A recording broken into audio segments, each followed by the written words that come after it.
Welcome to the Hoodoo and Chill podcast, the #1 Hoodoo and spirituality-based podcast bringing awareness to African American spirituality and a wide range of thought-provoking topics. I am Papa Seer, your host, your narrator, and your storyteller.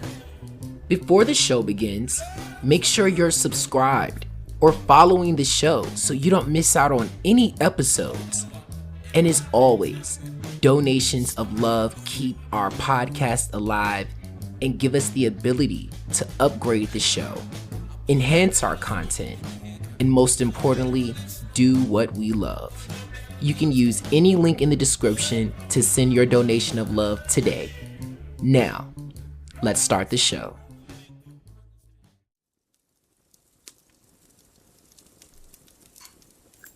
All right. I see y'all done came back now. No problem. I'll tell you another story. Go on, gather around now. Go on, gather around. I'm gonna tell you a story about Uncle Monday. Now, this here story comes from my friends down there in Florida. Uncle Monday was his name. That was the name he told the people. You see, he was a great African medicine man who was captured and sold into slavery. He escaped from a plantation down in Georgia, made his way into the Indian country that is now Florida, where he performed a ceremony for the Indians.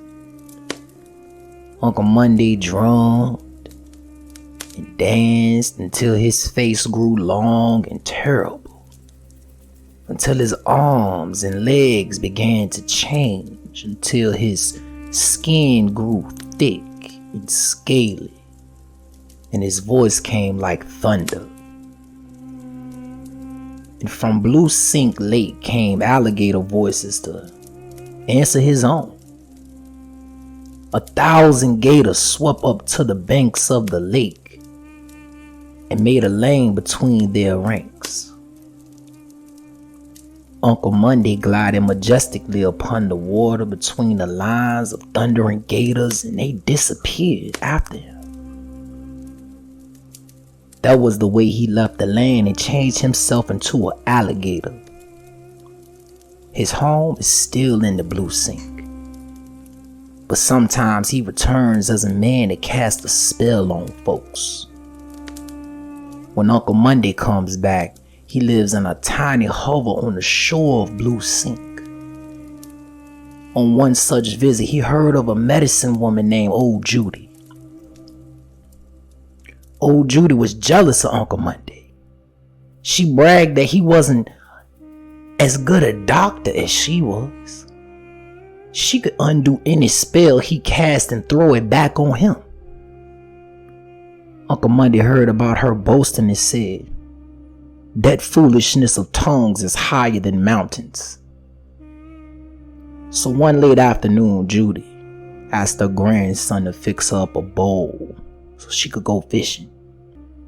This was startling to her family. Judy had given up fishing years before, you see, saying she couldn't sit on fishing ponds and had the red bugs and the mosquitoes eating up her old carcass. Because Blue Sink is bottomless, you see, there is no bottom. Only a few steps from the shore, folks tried to stop her, but she cut them short. "I just got to go," she said, "so hush up, Johnny." By the time Judy got to the lake, it was nearly dark. You see, she didn't like to walk through the brush after dark, but somehow she got to consent of her mind to get up and run. Looked like she felt the dark slipping up on her and grabbing a hold of her like a vomit. When the dark was finally there for good, she got so scared she lost use of about her legs.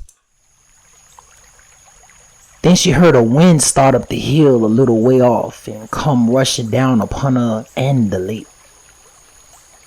In the twinkling of her eye, she found herself falling into the lake, and she was so afraid.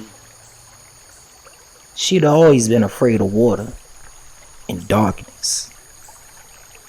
even when they were separate things. And the two things together were more terrible than she could find words to tell afterwards. Both of these elements held her in their claws. She was terrible in the blue sink and she could not get out. You see, Judy was afraid to struggle for fear that she would slip off into the deeps, or some foul vomit might be attached to her and eat her. When she began to get to her feet, she had no power in her limbs. It was all she could do to keep her head above water. Finally, she screamed for help. The moment she left her lips, something huge hovered above her head and said, "Hush! Your bragging lion, your lying tongue has brought you here. Here you will stay until I decide for you to leave." Then a brilliant beam of light fell clear across the lake like a flaming sword. The light ray pointed deep at her like a monster spear. She saw Uncle Monday walking across the lake toward her, and behind him a swarm horde of alligators like an army behind their leader. He walked down the shimmering band of light to where Judy lay on the edge of the lake about to drown and die of terror. "I put you here," Uncle Monday said, "and here you will stay until you bow down and acknowledge me." Then the light began to fade and Uncle Monday was gone. There was nothing left but a huge alligator. It lay motionless beside her, so close that she could not help touching him when she breathed. Old Judy fought against giving in to Uncle Monday's command, but fear rolled her down. As soon as she began to beg for mercy, she saw a torch moving down the hill towards the water and heard her grandson calling her. So she made a sound and he found her. Her folks kept telling Judy that she had suffered a stroke falling in the lake and imagined the rest of it, but Judy knew better. To the day of her death, she swore that it really happened. She gave up her voodoo practice, and when she got the back use of her legs, she claimed it was Uncle Monday who put her on her feet again. Uncle Monday still walks around as a man, but when he is not a man, he big as an alligator that lives in the lake. When he goes to join the waters, there's turmoil and bellowing all night long. The huge brutes are playing a homage to their king. Uncle Monday is a short story excerpt from Rawhead Bloody Bones, African American Tales of the Supernatural, stories selected by Mary E. Lyons.